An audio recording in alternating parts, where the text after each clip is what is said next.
Welcome to another edition of Important, where American Cars and Racing ventures out of the United States to check out compelling vehicles that aren't built by American brands or built in the USA. And this one is definitely neither of those. Not only is it made in Italy, but it lives La Dolce Vita so hard it has its own soundtrack.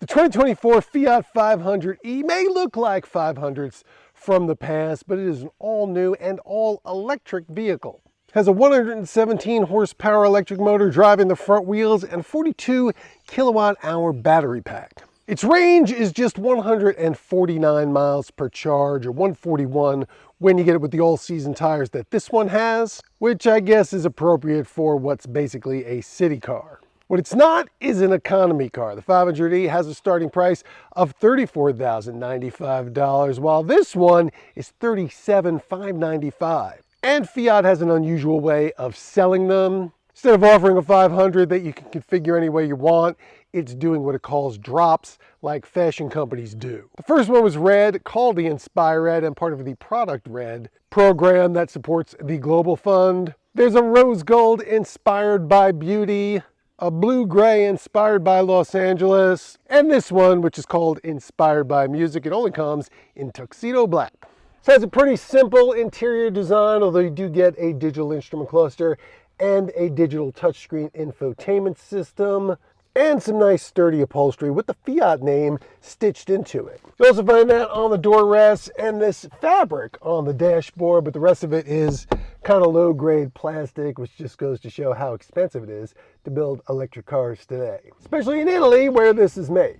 There's a nice row of physical toggles for the climate control, but the volume is a scroll wheel down here, and the gear selector buttons on the dash, which at least don't take up a lot of room.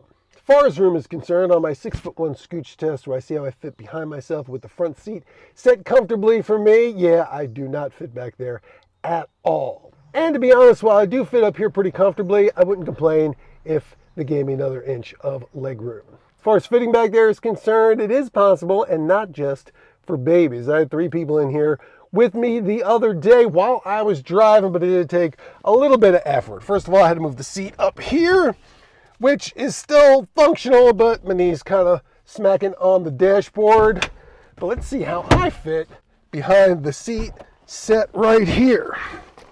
Again, I am 6'1" tall, and the doors in this thing are particularly large, which makes that easier than it seems. And look at that, I'm here. My knees are tapping on the seat. Someone shorter might be able to move it up a little bit more, but it has a nice soft back, so I could do that. And while you might be able to see it from there, the headroom is a little tight. Wouldn't want to take too long of a trip back here, but then again, this can't really take long trips. Now, the music you heard earlier is called The Sound of 500, and it's a little 8-second ditty that kicks in whenever you start a new trip and brake 20 miles an hour for the first time. And it definitely has people you pass by going, huh? What?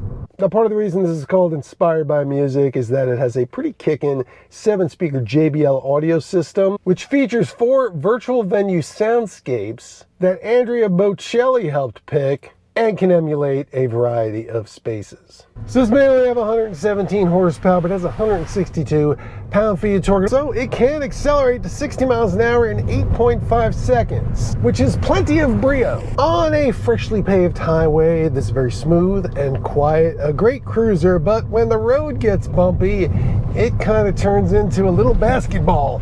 That short wheelbase and its soft springs, not doing any favors. It's got nice little sharp, darty handling, and on big sweeping curves, really stays stuck to the road.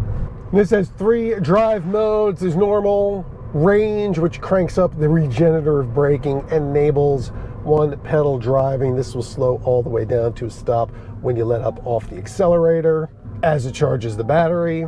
And one that's actually called Sherpa, which is for when your SOC is SOL. That state of charge, you know what I'm talking about. It shuts off the climate control and limits the top speed to 50 miles an hour. but you can press through it if you really want to go faster. It's up to you. You're the one who's going to be sitting on the side of the road when you run out of charge. The Inspired by Music also comes with a co-driver, lane centering adaptive cruise control that actually does a nice job holding the lane, which comes in handy if you like to talk with your hands. Been driving this a couple days and charging it quite often. 149, 141 miles is just not a lot. And the irony is, if you live in the city, you don't have a place at home to plug it in. So I personally think in most places in the US, this is better as a second or third car for a homeowner than a primary city car.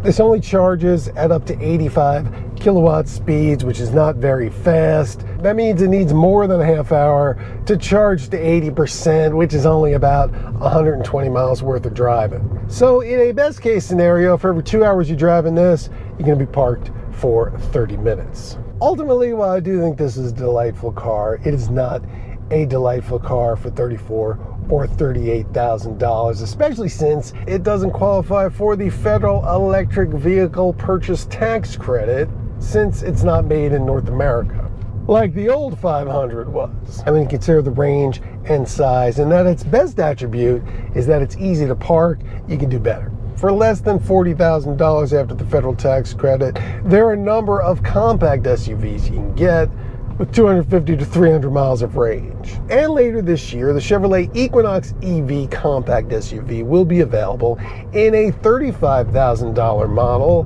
rated for 319 miles of driving, and it qualifies for the tax credit, so it's really 27.5 grand. Well, I don't even really think this feels like a 27.5 grand vehicle.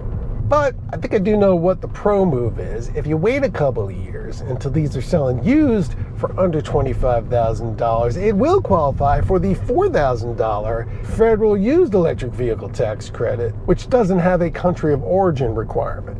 That's the American way to buy an Italian electric car.